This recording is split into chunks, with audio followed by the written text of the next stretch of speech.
Thanksgiving spiraled into chaos when my sister showed up with glitter-covered sweet potatoes, a turkey-shaped Jell-O mold, and a culinary masterpiece that had the family begging for takeout. Now they're demanding I apologize. Every single year, my family gets together for a big, old-fashioned Thanksgiving dinner. It's one of those comforting, long-standing traditions that feels like it's been a part of us forever. Everyone brings a dish or two, and we spend the day catching up, reminiscing about old stories, eating way too much, usually to the point where we're undoing our belts by dessert, and just enjoying each other's company. For me, it's one of those rare times in life when everything feels as it should. For a few hours, we all forget whatever stress or craziness is happening in our lives and just focus on being a family.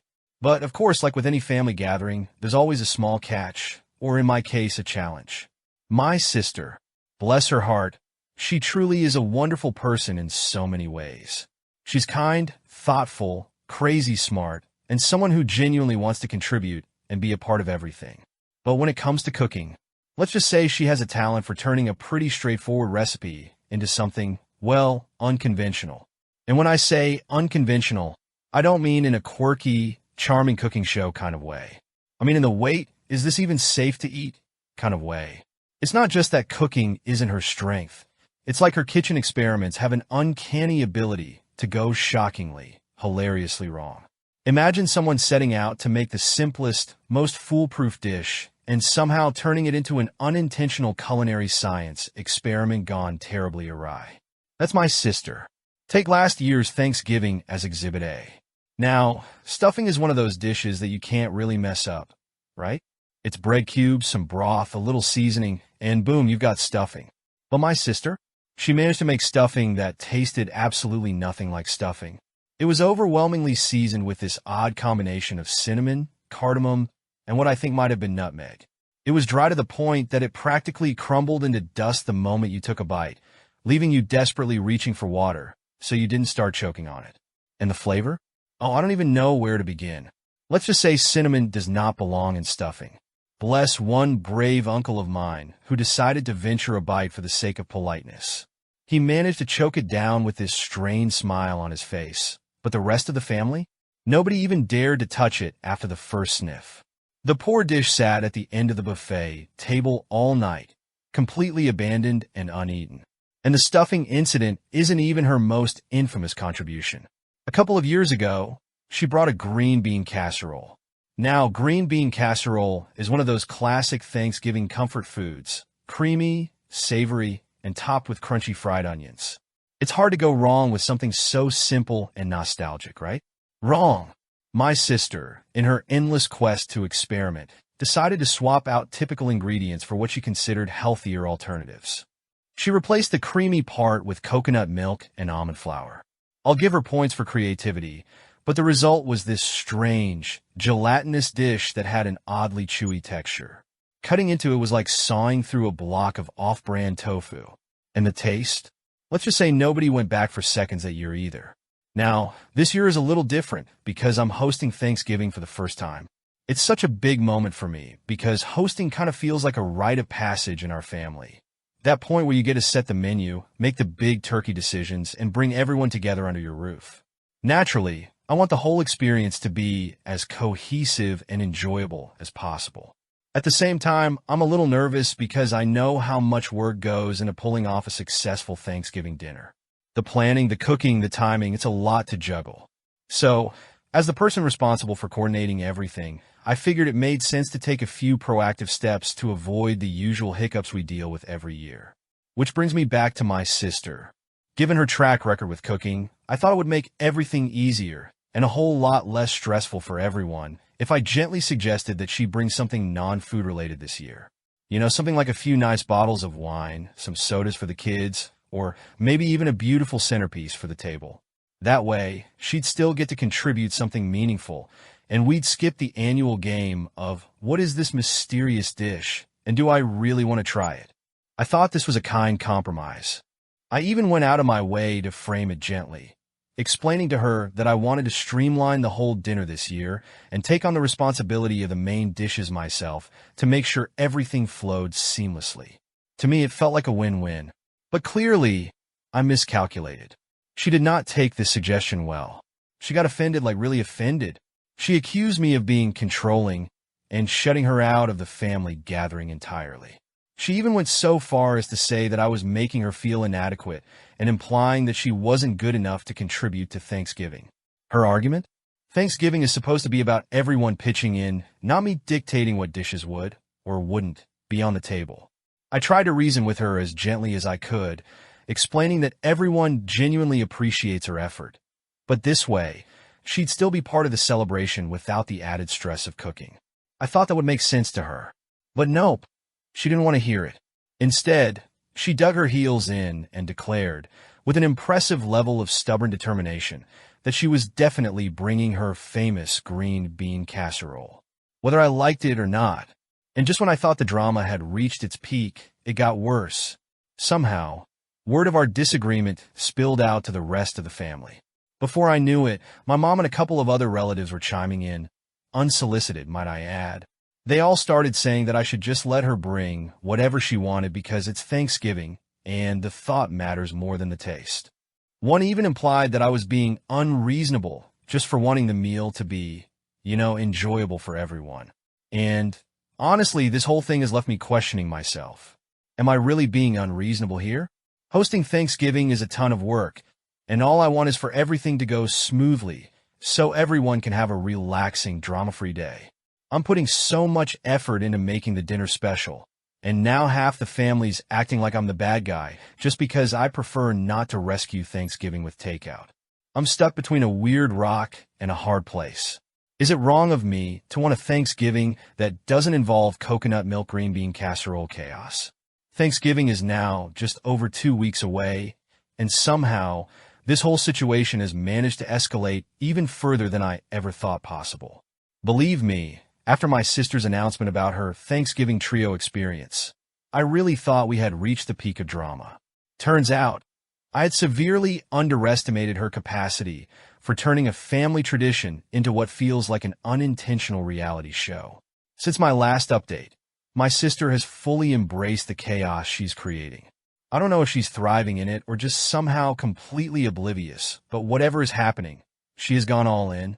She has been flooding the family group chat with updates, which, yes, I'm still not included in. Shout out to my cousin, who continues to play the role of secret informant. From what my cousin has sent me, my sister has been hyping up this year's Thanksgiving like it's some kind of landmark event or highly anticipated Broadway debut. She keeps saying things like, "This year is going to be one to remember," and even going so far as to refer to it as her Thanksgiving debut. Thanksgiving debut. She's talking like she's a headlining act at Carnegie Hall, not preparing a meal for a bunch of tired relatives. But apparently it doesn't stop there. In her latest messages, she started calling herself the Thanksgiving head chef. Let me just repeat that for emphasis, Thanksgiving head chef. While my jaw was still halfway to the floor over that one, my cousin sent me another screenshot where my sister teased the mysterious culinary surprise centerpiece that she swears will redefine the entire holiday meal. She's claiming it will transform the whole dining experience. Words like modern, shocking, and even unprecedented have been thrown around. If you've ever met my sister or experienced her cooking, you can probably guess how comments like those would make someone feel. Me? I am terrified. Forget excitement. Her words fill me with an overwhelming sense of dread. Let's remember her track record here, folks. This is the same person who once made green bean casserole using almond flour. The same person who thought cinnamon would be a game changer in bread stuffing. Unprecedented in her culinary world is not a good thing. The whole concept of a culinary surprise centerpiece has become this nagging thought I can't shake. I've been picturing everything from some kind of gelatinous monstrosity shaped like a turkey to a dish covered in sparkly, edible glitter. I still haven't forgotten the glitter grocery shopping incident. Whatever it is, I know it's going to be over the top, visually chaotic, and almost certainly impossible to eat. This centerpiece is shrouded in mystery, and honestly, that is not comforting. But wait, it gets worse. A few days ago, my mom decided to call me privately, sounding oddly cheerful. She said she wanted to offer advice about how to handle Thanksgiving this year. At first, I thought, great, maybe she's on my side and is ready to help diffuse the situation. Wrong. Instead, she starts telling me that I need to step back this year and let my sister shine. According to her, my sister is just really excited about her contributions this year, and get this, giving her the chance to take over the meal will let her get it out of her system. Out of her system? That might have been the most wishful thinking I've ever heard. My mom seems to think that allowing my sister to completely hijack Thanksgiving will somehow be cathartic for her. Like she'll cook this one legendary meal, and all her future experiments will magically disappear forever. Do I think that's even remotely realistic? Absolutely not. If anything, giving her free rein would only encourage her culinary creativity. My mom didn't stop there. In the conversation, she gently suggested, "No, wait." She practically hinted that maybe I should focus on decorations and drinks this year instead of the main dishes. Translation: let your sister take over and maybe just fill up the table with some flowers and sparkly punch bowls or something. So, after all the time and effort I've already spent planning this meal and trying to pull it together, my mom essentially wants me to step aside and watch as my sister commandeers the kitchen like it's her personal cooking show. So, now I'm stuck facing two equally bad choices. Go along with my mom's plan, step back, and allow my sister to take full control of the meal, knowing full well that I'm essentially handing over Thanksgiving on a silver platter for better or likely worse. Hold my ground, risk being called controlling, push back against my sister's takeover, and potentially spark a full-on family war. And hey, maybe even become the official Thanksgiving villain. Look, I'm not an inherently dramatic person. I really just wanted a simple Thanksgiving where everyone could sit down, enjoy the food, and leave with a full belly and good vibes. But somehow this year, I feel like I'm coordinating the Thanksgiving equivalent of a three-ring circus. Every single choice seems destined to lead to some kind of chaos. Fast forward to the day before Thanksgiving. Well, here we are, barely 24 hours to go, and things have predictably spiraled even further out of control. Against my better judgment, I decided to let my sister proceed with her Thanksgiving trio experience. Look, I'm not proud of it, but at some point I just had to throw in the towel. Trying to push back anymore felt like banging my head against a wall, and honestly, it just wasn't worth the stress. The plan was simple. She'd bring her dishes, however questionable they might be, and I'd make sure the rest of the meal was chock full of traditional, dependable options. A little bit of old-school comfort food, a little bit of avant-garde chaos for my sister. Maybe it would balance out? Except, of course, this is my family, so nothing ever goes according to plan.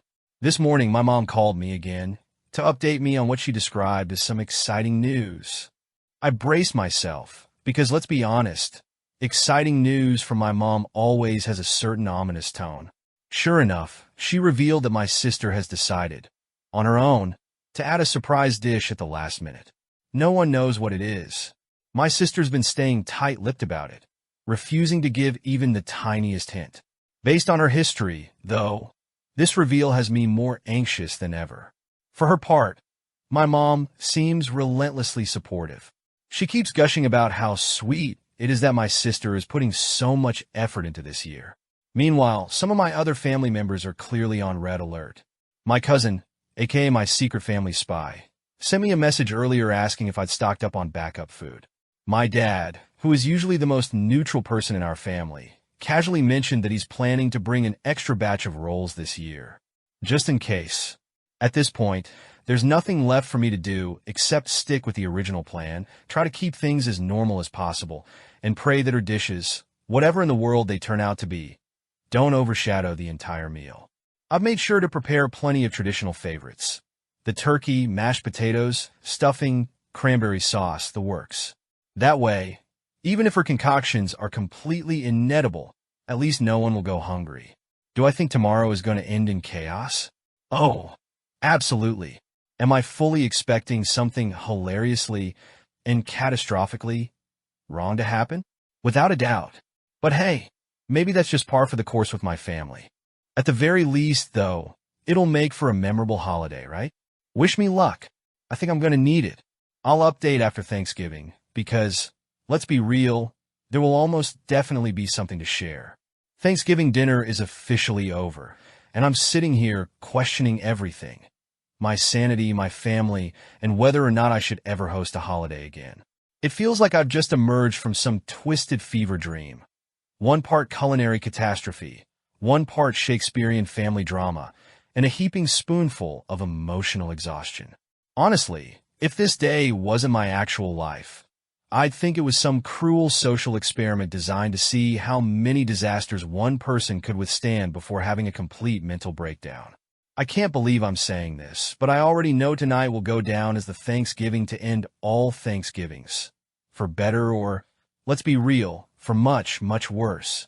Forget the cozy, heartwarming image of a holiday, with family gushing over food and toasting to each other's health and happiness. This was more like an unedited, chaotic episode of Kitchen Nightmares meets Survivor. And no, I am not being dramatic. I'll tell you this much. My cousin and I are already on our way to drown our sorrows in cheap cocktails at the nearest dive bar.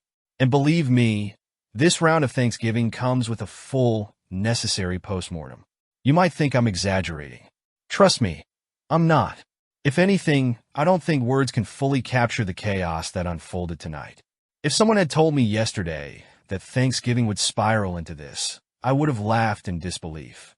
But after what I've just experienced, I'm convinced that my family could produce a hit Netflix miniseries based on the sheer insanity of the evening. The kind of show people binge watch in their pajamas while texting their friends. You have to see this. Episode 2 is wild. And when the Thanksgiving gelatin hits the table in the final moments, cue the memes and trending Twitter hashtags for days. But enough preamble. Let me take you back to where it all started, because you have to understand just how quickly the madness escalated. It began long before the guests even arrived. I had spent the better part of the morning and most of last night, if I'm being honest, prepping my vision for a perfect Thanksgiving table. You know, classy, but understated. Freshly ironed linens, warm autumnal hues, a centerpiece of carefully arranged flowers, and candles that gave just the right cozy glow. My food? Traditional yet reliable. A beautifully brined turkey, mashed potatoes so smooth they were practically a cloud, the cranberry sauce everyone actually eats, a classic stuffing that wouldn't trigger a family-wide revolt. A spread both simple and satisfying. I had even designated a spot on the table where my sister's Thanksgiving trio experience could be displayed, staying balanced but contained. That was the dream. Reality? Not so much. She arrived 2 hours earlier than expected. Not just early in the enthusiastic, overachiever kind of way. She arrived like she was storming the gates of Thanksgiving itself. With an oversized tote bag slung over one shoulder, an insulated carrier in the other, and a massive, foil-covered platter balanced precariously on top, she burst in without so much as a glance in my direction. There was no polite hello, no happy Thanksgiving, not even a head nod of acknowledgement that I'd spent weeks organizing this day. She skipped right over me and marched straight into the dining room as if I were some hired help tasked with opening doors for her personal production. Now look, I knew my sister liked attention. She's the kind of person who thrives on being at the center of things, hosting dinner parties, planning theme nights, and generally turning heads, as she puts it. But tonight, this went far beyond her usual flair. Tonight, she was operating on another level entirely. In that moment, I wasn't sure if I should laugh, cry, or run. She immediately began redecorating my dining table. Let me repeat that. My fully prepared, carefully decorated table.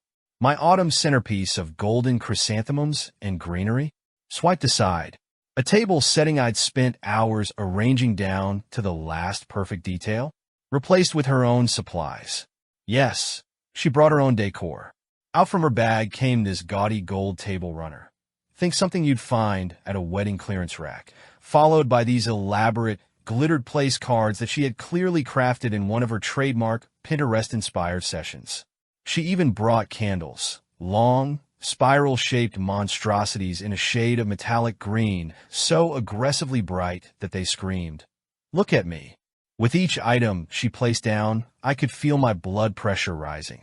I tried to tell myself to breathe, that this was just part of who my sister was, and no good could come from starting an argument before anyone even sat down to eat. But inside, all I could think was, this is not happening. Why is this happening? By the time she unveiled her Thanksgiving trio experience dishes, I knew we were in for a ride. And oh, what a ride it was. The first dish, glittery sweet potato mash. I had seen her teasing this dish in the group chat, so I thought I was somewhat prepared. I thought wrong. When she peeled back the foil, it was like someone had detonated an arts and crafts store onto a bowl of perfectly innocent sweet potatoes. The thick, shiny layer of Kraft glitter dominated the dish, so completely it might as well have been the main ingredient. It wasn't a festive shimmer of edible glitter either. This was Kraft store-grade glitter that someone probably had to sign a hazard waiver to buy. My first thought was, this has to be just for presentation. No reasonable human being could expect people to actually eat this.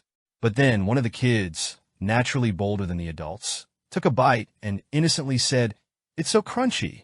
That was when I realized, to my absolute horror and disbelief, that the glitter wasn't just decoration. It was part of the dish. The next course, her cranberry and oyster relish. I'll admit, when she first teased this combo earlier in the week, I thought it was a joke. Surely no one could combine cranberries and oysters into the same dish and call it edible, right? Wrong. This bowl of horror looked like an accident. A vibrant pink pile of cranberry sauce swimming in a gray, chunky broth reminiscent of clam chowder gone terribly wrong. The smell alone was enough to warrant a gag reflex, a potent mix of brine, berries, and sadness. My dad, ever the brave soul, took a bite out of politeness, but the way he immediately scrambled for the water pitcher told me everything I needed to know. Then came her pumpkin curry casserole. I'll give her this. At least pumpkin and curry made more sense as a pairing than oysters and cranberries. But the addition of raisins took it from unnecessary experiment to culinary crime. One look at its lumpy beige surface, and I knew it wasn't meant to be consumed by anyone with functioning taste buds. My aunt attempted a bite and immediately flushed so red I thought she might start choking. She subtly spit it in her napkin while avoiding my sister's gaze. But all of these failed experiments were leading up to the grand moment. The pièce de résistance, the dish she had been boasting about for weeks. The culinary surprise centerpiece, a term that now sends shivers down my spine.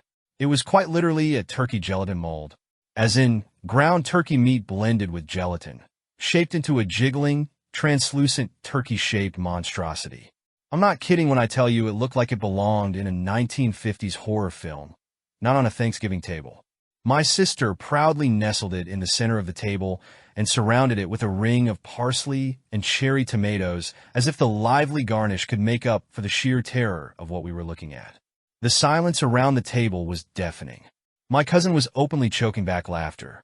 My mom, who had been my sister's biggest supporter throughout this saga, looked like she had just astral projected out of sheer embarrassment. My aunt avoided eye contact entirely. My brave dad poked at it with a fork as if expecting it to attack him.